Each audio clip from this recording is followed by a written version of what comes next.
Welcome to the Jamodi podcast. We are all surrounded by amazing coaches and leaders. So let's get an inside look at not just what they do, but how they do what they do. After all, becoming the best versions of ourselves is Jamodi, just a matter of doing it.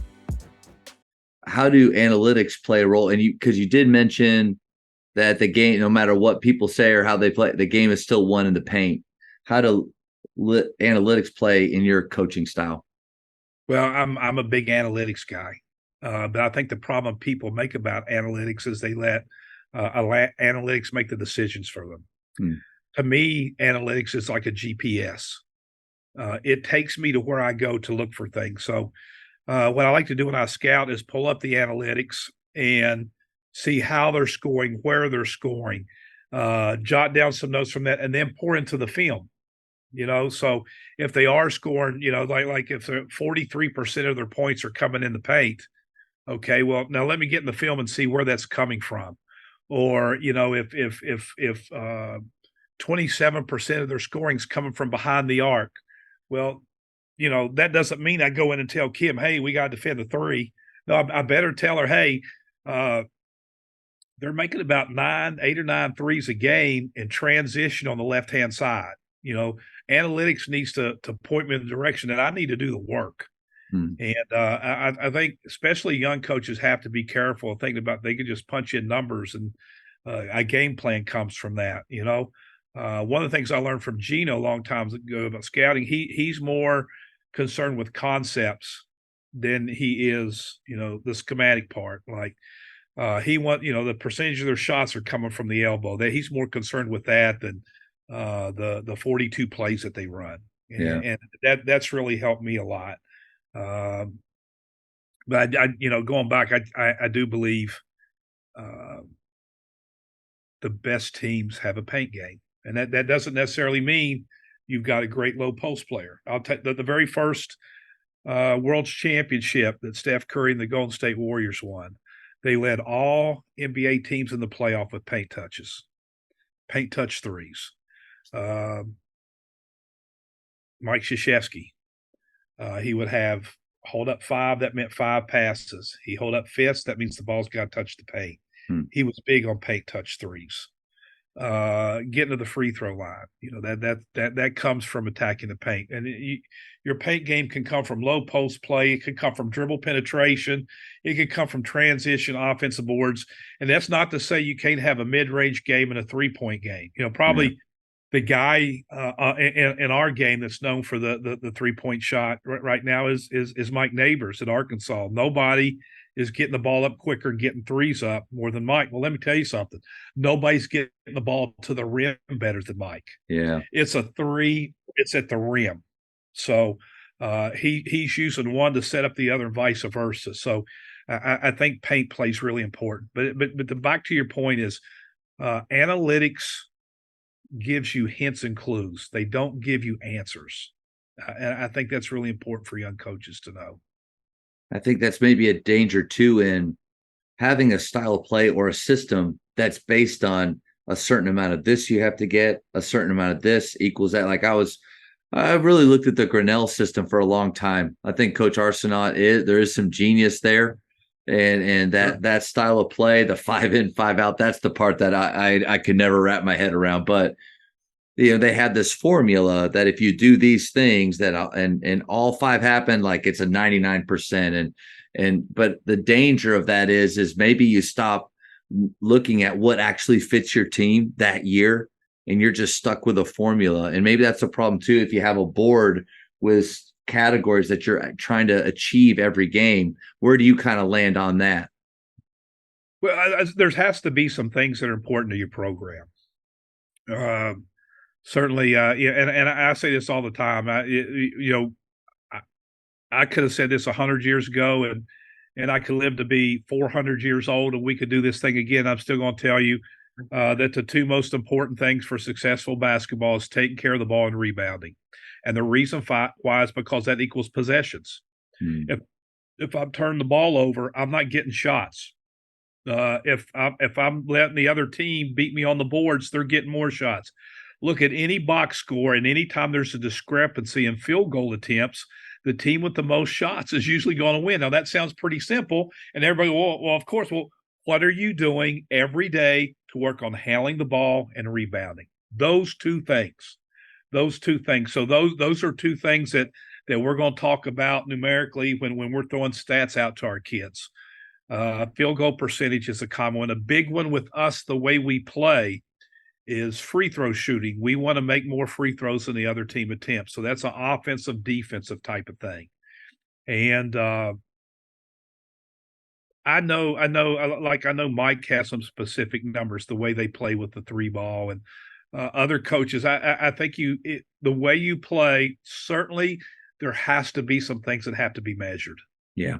But there was a really good video of Buzz Williams out today talking to his team about Albert Einstein and talking about there's some things that I'm going to screw it up.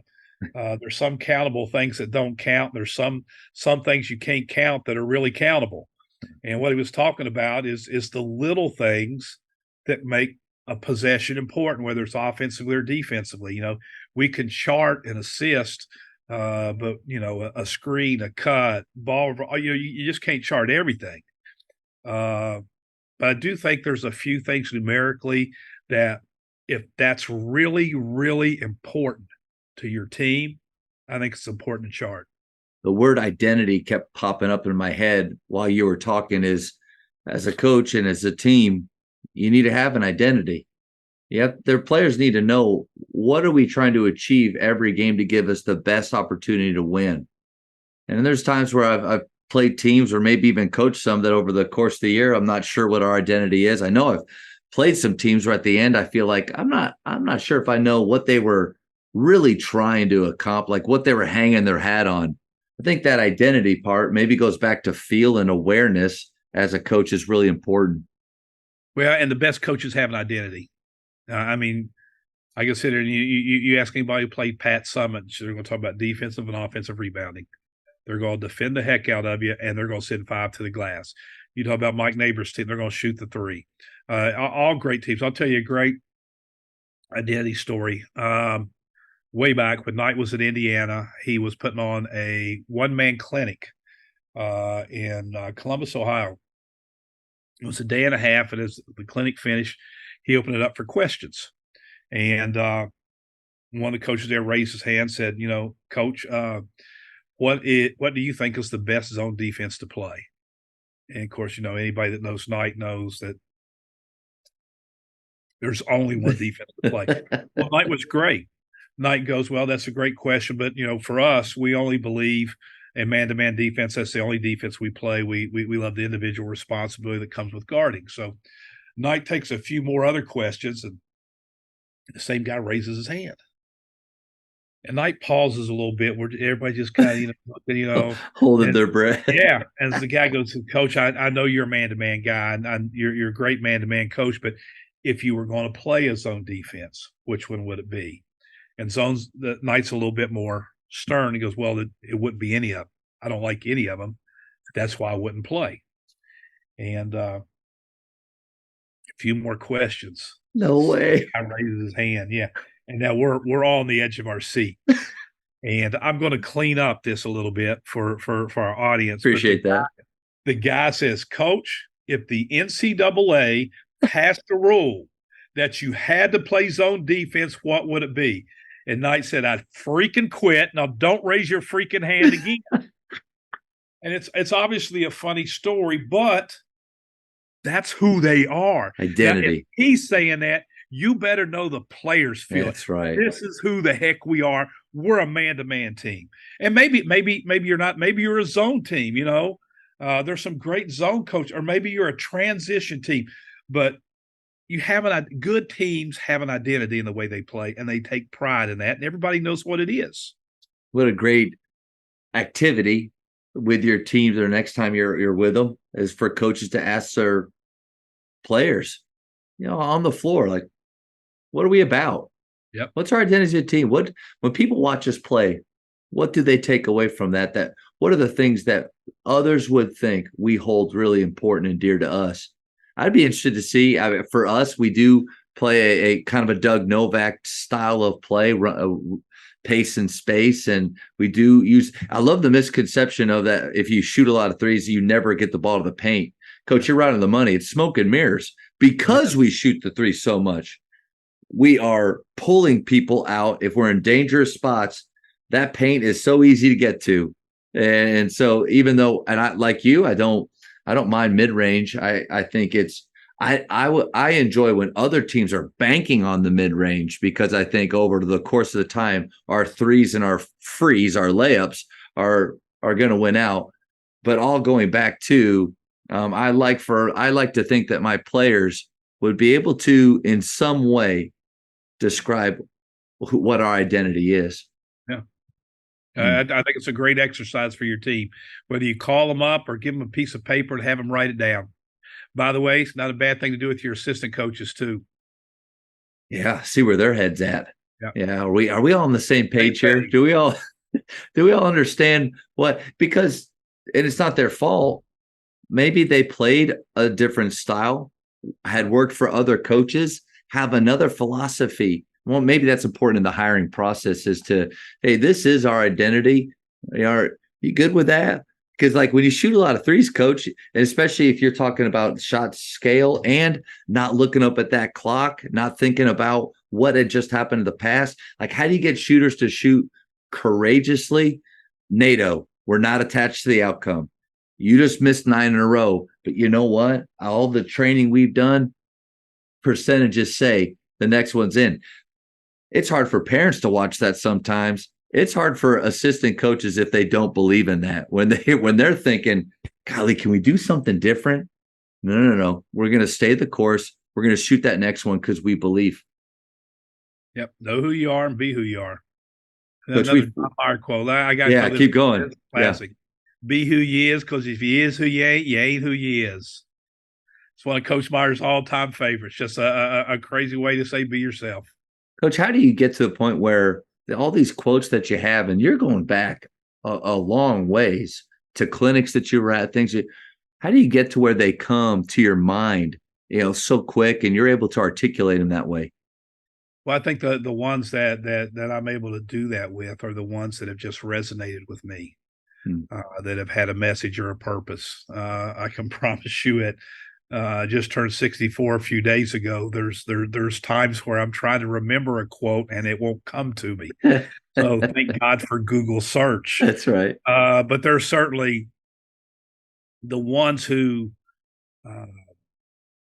have impacted me, or things that I've used with my team. You get any team that's been around a coach and they're going to be able to mimic and repeat some of the classic phrases. We talked about this earlier. One of my absolute favorites I've got from Don Myers, be an NBA player, next best action. Yeah. And I use that every single day in practice. Somebody will make a turnover, and I say, be NBA, be an NBA player. Next best action. By the way, that's not just a mistake. That's a good thing. Sometimes players make a good play. They stay they're doing all this stuff, and celebrating, looking for mom and pop. So what I love is when we're in a game and a kid makes a mistake, and I hear 5 kids on the bench yell NBA. Man, that's good. Yeah, so I love things that resonate with me for a reason. It's kind of a lot of them seem to come from Coach Meyer. That's not surprising though. I think so much of culture, it's not just a slogan or an acronym or something you have on a T-shirt, something you have on your wall. There's nothing wrong with that stuff. But so much of it is the actual language that you use as a team. And I know we've hit that a bunch, but like that NBA, the next best action, when your players, PGC was so great with the sticky language. And I would say when my guys attend a PGC session, they come back like, Coach, we had heard all that stuff, because it sticks with you. But like things like that, I mean, to me, when the other players are saying those phrases, then culture is alive and moving. I do. But you said something I thought that was pretty good. When your kids came back from PGC, they already knew it, and that means it stuck with them. And I think I think verbiage, phrases, wording. Number one, it has to stick. And then the second thing, it has to lead to action. If it resonates with them and gets them to do something positive, then that's good stuff. Love what you said about Coach Knight speaking so clearly in practices and getting his point across. And one of my things is coaching tweets. Some coach said that, like, coaching little sound bites, and a thing that I've heard a lot of coaches say that you should do, something they did at PGC when I was directing, is that we'd get evaluated. You know, they would time how long we took to demonstrate or to put in a drill or to get our point across. For coaches, especially high school coaches, get a lapel mic and record yourself throughout and just see how much is filler. See how many times you're repeating the same thing over and over when just one time is good enough. That's been it's hurt my pride and my ego, that's for sure. Yeah, it's got you better. Here's one. Rick Pitino, 7-second correction. Rick Pitino said, you're going to correct somebody 7 seconds. When I worked for Coach Gunner, if we were scrimmaging or we're in a drill and we want to correct a player, take the player out of the drill, put somebody in so the drill could continue. All those things lead to improved pace of practice. And I'm just, when you ask me the most important thing in practice, it's pace. Yeah. Not only because that's the way the game's play, but I think that's how it keeps players involved. There just can't be a lot of drag time. You know, John Wooden, and Kim Mulkey, by the way, same way, put in new stuff at the beginning of practice while they're fresh. Like before we get through like if we're putting in a couple new sets, that's the very first thing we do. Then we'll go to our pre-practice shooting and our post-feed series. You know, just like I said, practice to me is everything. So the verbiage, the placement of this, the pace, all of that. Because you're practicing 101 times. That's your preparation for the test. The better the preparation, the better the score is going to be on the test. That's good. I haven't read any of Doug Lamov's stuff yet. I've heard it's like a textbook that you have to go through. You got it here? Yeah, I'm about to lose my computer right here. Yeah. Must read right here. Must read. Dusty May, we were having a hoops talk, and he said they do the new thing at the beginning of practice. They'll put in a new set, and then at random times throughout, in the middle of a defensive drill, hey, get into 5 low, get into 5, and they'd hit it again. And I think I told him this, and I think that was such a shift for me, because we start out being teachers. Like, that is what we're doing. It just happens to be, it's not English or math, it's basketball. But how often do we continue to stay current with the best teaching practices? And you've mentioned it a little bit, and because I'm guilty of, hey, new out of bounds play, we put it in, I don't hit it again, even in live time. But then 3 nights later, they're down the baseline, 5 low, and I get 5 sets of eyes looking at me, and then we worked on this. No, you didn't. Like, you did it for 5 seconds 4 days ago. We got to continue to hit it. And he mentioned that Doug Lamont, which obviously you're holding in your hands. He also wrote the book Perfect Practice, which I can't recommend enough. He's just excellent teaching. By the way, your slobs, your blobs, your late game situations, Kim does at the end of the practice. But she does it like this. So maybe we're working 5-on-4 shell defense, and we in it for 4 minutes, and she'll just stop. And our managers will already be ready for it.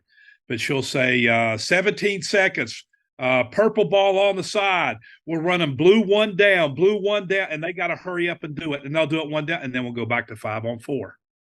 Brilliant. So, or we'll be working on our press defense for 2 or 3 minutes, and she'll stop and she'll say, okay, angel one lob, and that's an inbounds play, and we got to hurry up and run down there. So she likes doing inbounds plays and late game situations. So she'll put one, like, she wants that to be chaotic and on the run to see how they respond. There's 2 things that I hope I always keep, and I really have felt them from you throughout this talk. One is curiosity, like Ted Lasso. It's such a fun show to watch. And he talks about how I don't still to the manager's, ex-husband. I just don't feel like you're a very curious person.